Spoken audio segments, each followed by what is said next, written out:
Salut les amis, welcome on this platform. Je pense humblement que Jean-Bruno Tagny a décidé d'être hors sujet quand ça concerne Eto'o et la gestion d'Eto'o comme président de la Fédération camerounaise de football. Tantôt il apprécie, tantôt il n'apprécie pas. D'accord. Mais si seulement il faisait tout cela sans intérêt, on pouvait bien comprendre. Lui, il a travaillé avec Samuel Eto'o fils. Il a bénéficié de tout ce que vous savez déjà. Je ne vais pas revenir sur ça parce qu'il avait le droit de le bénéficier et toi avait le droit de l'aider. Mais seulement sa démarche actuelle, c'est tout sauf Eto'o. Il faut que Eto'o chute. Il fait partie des gens qui distillent certaines informations non vérifiées sur les réseaux sociaux à travers ces différentes plateformes ou surtout les plateformes de son projet, les amis. Il fait partie des gens qui ont dit que Eto'o sera suspendu. Du moins, ce qui poussait cette analyse-là. Il fait partie des gens qui disaient qu'il y a eu fraude, il y a eu trucage de match. Il m'a encore dépassé lors du match Cameroun-Cap-Vert. C'était en Mondovision. Après, où Eto'o est venu en retard, après ça a posé un problème. Et quand le Premier ministre était en train de partir, le Premier ministre a fait l'accolade avec Samuel Eto'o fils. Lui, il a fait une sortie pour décrier cette accolade du Premier ministre avec le président de la Fédération camerounaise de football. J'ai donc compris qu'il est systématiquement dans l'anti-étoïsme. Oui. Et quand vous êtes animé par la haine ou cette revanche-là, il y a un problème. Jean-Bruno Tagny va nous raconter ce qu'il a subi avec Samuel Eto'o fils. Il s'attendait à quoi? Parce que lors d'une émission animée par un journaliste au Cameroun, dans une chaîne de télévision au Cameroun, Eto'o avait dit qu'il n'avait rien promis à Jean-Bruno Tagny. Et tout le monde sait que Jean-Bruno Tagny a certaines fréquentations avec un certain parti. Donc, peut-être que c'est ça qui a poussé cela de ne pas le nommer. Et d'autres personnes disent même que, sauf s'il va contredire cela, disent qu'il pensait qu'on devait le nommer comme secrétaire général de la Fédération camerounaise de football. Mes amis, vous avez écrit 2 livres à charge contre quelqu'un devant moi, sur mon micro. Il a dit que s'il y avait un diplôme universitaire, comme on donnait aux gens qui maîtrisaient le football, et tout serait professeur de football. Il dit devant moi, dans le cadre de l'émission Polémicus. Allez sur mes différentes plateformes, vous allez voir cette déclaration de Jean-Bruno Tagny. Mais actuellement, les amis, je dis encore que je peux me tromper, mais de bonne foi, Jean-Bruno Tagny est systématiquement dans l'acharnement. C'est-à-dire que tout ce qui concerne Eto'o doit être peint par lui en noir. De temps en temps, parce que peut-être qu'il n'a pas d'argument et les choses sont claires, palpables, il va apprécier et tout, mais globalement, c'est mauvais. Et pour lui, Jean-Bruno Tagny, l'État camerounais doit réagir pour mettre un terme à cette récréation. Ce sont ces mots, il pense que c'est une récréation, donc il faut que l'État mette un terme sur cela. Hello friends, welcome on this platform. This is your Ikuna man, this is your Ngiman, this is your Bamenda man, this is your Bakore man, and proudly so Anglophone. I am proudly Anglophone, 100% Anglophone. It's very important. Yes, and I have the Anglo-Saxon education. I'm proud of that. The language I'm speaking here is because most of the subscribers are French speaking. Get it right. Les amis, je vais vous proposer l'extrait de la sortie de Jean-Bruno Tagny dans le cadre d'une émission sur une chaîne de télévision basée à Douala. Il a dit ceci. Il y a l'irresponsabilité de l'État du Cameroun. Dans un pays normal, on ne laisse pas, désolé, dans un pays normal, on ne laisse pas prospérer ce qu'on est en train de voir à la tête de la fédération, nous, de l'Africa Foot. Je reprends, les amis, il y a l'irresponsabilité de l'État du Cameroun. Dans un pays normal, on ne laisse pas prospérer ce qu'on est en train de voir à la tête de l'Africa Foot. En France, quand la nouvelle ministre de Sport est arrivée, elle avait un objectif, dégager Noël Le Graët, qui a fait les beaux jours du football français. Son bilan est exceptionnel. Mais quand la dame est arrivée, elle a dit non. Il y a un certain nombre de problèmes, de mœurs, dans lesquels ce monsieur est impliqué. Je reprends parce que je vais revenir sur ça, c'est très important. Quand la nouvelle ministre est arrivée, Elle a dit non, qu'il y a un certain nombre de problèmes de mœurs dans lesquels M. Le Gret est impliqué. Autre chose, il a déjà mis trop long de temps, il a déjà mis trop de temps à la tête du football français. C'est pour Tani qui dit donc, la dame a dit que Noël Le Gret a mis trop de temps à la tête de la Fédération française de football, non, FFF. Monsieur, vous allez dégager. Elle s'est fixé ça comme objectif et finalement, il a été contraint à la démission. Donc, Le Gret a été contraint à la démission. Pour vous dire que ce qu'on voit à la tête de la FECAFOOT ne peut prospérer que dans les républiques comme les nôtres, où les questions d'éthique ne comptent même plus. Quand vous avez un État qui laisse faire les questions de gouvernance, quelqu'un dirige une institution comme cela, un patrimoine commun, il ne rend pas compte. On est revenu de la Coupe du Monde. Samuel Eto'o et la FECAFOOT n'ont jamais rendu compte de ce qui s'est passé. Déjà, on a donné 1,5 million de dollars pour se préparer. Après, toutes les équipes qui ont participé ont reçu 9 millions de dollars. Qu'est-ce que le Cameroun a fait de cet argent? Il n'a jamais rendu compte, alors qu'il avait parlé de transparence une fois qu'il sera à la tête de la FECAFOOT.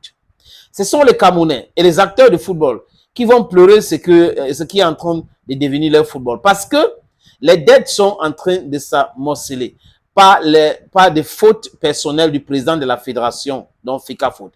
Et la hantise de ceux qui animent, ou ceux qui aiment, désolé, et la hantise de ceux qui aiment le football camerounais, c'est qu'est-ce qu'on va faire quand il ne sera plus là?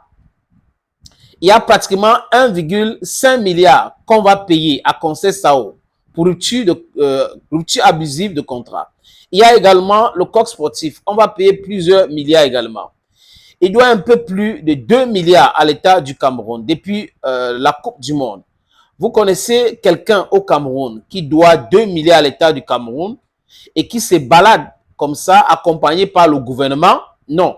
Il faut que l'État du Cameroun prenne ses responsabilités et qu'on essaie de revenir dans une certaine orthodoxie dans la gestion du football camerounais parce que c'est un patrimoine commun. Les amis, il y a trop de mensonges dans les déclarations de Jean-Bruno Tagny. Il dit trop de mensonges. Jean-Bruno Tagny n'a produit aucun document pour corroborer tout ce qu'il est en train de débiter là. Il manque comme il respire. Franchement, Jean-Bruno, c'est le ramassis de mensonges que tu ponds parce que tu penses qu'en disant cela, ça va noircir l'image de Samuel Eto'o fils. L'État, d'abord, quand Jean-Bruno dit que Eto'o doit 2 milliards à l'État du Cameroun. Eto'o a pris l'argent, 2 milliards, par rapport à quoi? L'État du Cameroun est devenu une banque pour donner 2 milliards à Samuel Eto'o fils. On n'est pas dupe, Jean-Bruno. Tu ne peux pas dire que l'État du Cameroun a donné 2 milliards à Eto'o pour faire quoi? Tu voulais parler de la FECAFOOT ou tu parles d'Eto'o parce que tout le monde insiste. Jean-Bruno Tagny. L'État a donné 2 milliards, l'État a emprunté 2 milliards. Pourquoi? Pour faire quoi? Jean-Bruno, c'est quand même incongru, les amis. Autre chose, il est parti au départ. Quand il dit que, quand la nouvelle ministre de Sport est arrivée en France, elle avait pour objectif de dégager Noël Le Gret. C'est faux et archi faux. Ce n'était pas son objectif. Il y avait déjà les affaires de mœurs. Donc, Noël Le Gret était impliqué dans les affaires de mœurs. Donc, le ministre et le gouvernement a dit on ne peut pas cautionner cela. Les affaires de mœurs, vous comprenez? Viol, implication, touchement et autres. Et là, ça ne rigole pas. Mais quand il dit que l'État doit prendre ses responsabilités par rapport à cela, Eto'o est impliqué dans quelle affaire de mœurs? Eto'o a violé qui? Il a fait des attouchements sur qui? Vous voyez pourquoi il dit que Jean-Bruno Tagny est systématiquement hors sujet parce que ses analyses sont guidées par la haine, par le règlement de compte. Donc, voilà encore un autre mensonge de Jean-Bruno Tagny. Noël Le Gret est parti parce qu'il était impliqué dans les affaires de mœurs. Pour Eto'o, c'est quoi? Ils ont amené Eto'o au niveau de la CAF pour des histoires, des matchs truqués. Et la CAF les a dit qu'il n'y a pas d'éléments. Donc, ils sont dans le mensonge. Et il parle des signatures de contrat avec une société Paris Sportive. Moi, je ne conseille jamais aux gens de faire cela. C'est-à-dire que si vous me regardez là, n'allez pas jouer les jeux là, les jeux au hasard là. Travaillez votre argent dignement. Mais moi, je ne suis pas tout le monde. Et Il a signé son contrat. Maintenant, il n'a pas signé le contrat. C'est ce que ses avocats disent. Et dans le football, on voit les sociétés de paris sportifs en train de sponsoriser le football. Donc, il faut s'attaquer à ça au milieu footballistique et non au niveau des Samuel Eto'o. Vous voyez que c'est encore une autre erreur analytique que Jean Bounotani fait. Et parce qu'il y a le règlement de compte dans tout ce qu'il est en train de faire, tout ce qu'il est en train de dire. Quand Jean Bounotani dit que l'Africa Foot a reçu 9 millions de dollars, et que l'État camerounais a dépensé 1,5 million de dollars pour la Coupe du Monde, et qu'il n'y a pas eu, et tout n'a pas rendu compte de tout ce qui s'est passé avec cet argent-là. Jean Bounotani fait partie du comité exécutif de la FECAFOOT. Est-ce qu'un seul membre de ce comité exécutif se plaint qu'ils n'ont pas reçu, il n'y a pas d'éclaté, il y a un seul membre? Depuis quand? C'est-à-dire que, prenons même l'histoire. Dans les autres, c'est-à-dire que la FECAFOOT a été gérée par les autres. Ils avaient rendu compte à qui, par rapport à quel agent. Vous n'êtes pas membre de la FECAFOOT. Vous demandez à la FECAFOOT de publier son rapport comptable pour que vous fassiez quoi avec l'autre. Montrez-moi Jean Bruno, un seul rapport de l'ancien FECAFOOT jusqu'à les autres. Montrez-moi un seul rapport. Le comité exécutif travaille. Personne ne se plaint, mais c'est toi qui, à l'extérieur, qui trouve qu'il n'y a pas de transparence. Ça pose un énorme problème sur le fait que, je répète encore, il y a une histoire de règlement de compte. Quelqu'un est fâché et quelqu'un débite les choses, les amis. Débite les choses. Sans preuve. Il ne montre, il n'y a pas de papier, il n'y a pas de preuve, il n'y a pas qu'on avait fait ça hier, voilà ce qu'on est en train de faire aujourd'hui. La transparence qu'Eto'o a parlé à la FECAFOOT, ce n'était pas pour toi, Jean Bounotani, ce n'était pas pour le public. C'était pour les sportifs, le football camerounais. Est-ce qu'il y a un footballeur qui se plaint aujourd'hui? Si ce n'est que les présidents des pacotis, là, les mercenaires qui avaient les clubs dans les papiers. Il dit encore autre chose, les amis. Conseil Sao.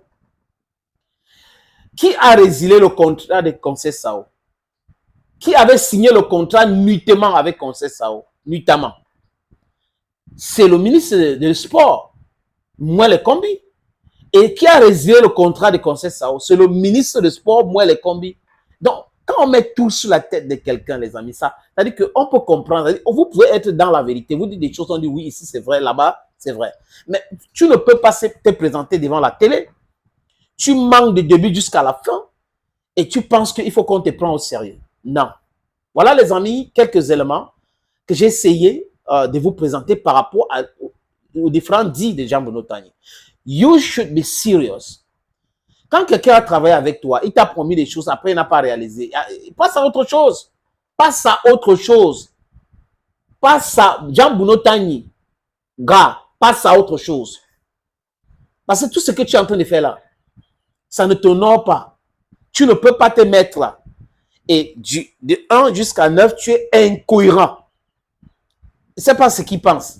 Oui, comme après on va dire ça, il y a plein de gens. Si pour ta gouverne, Frangin, ce n'est pas beaucoup de personnes qui détestent et tout.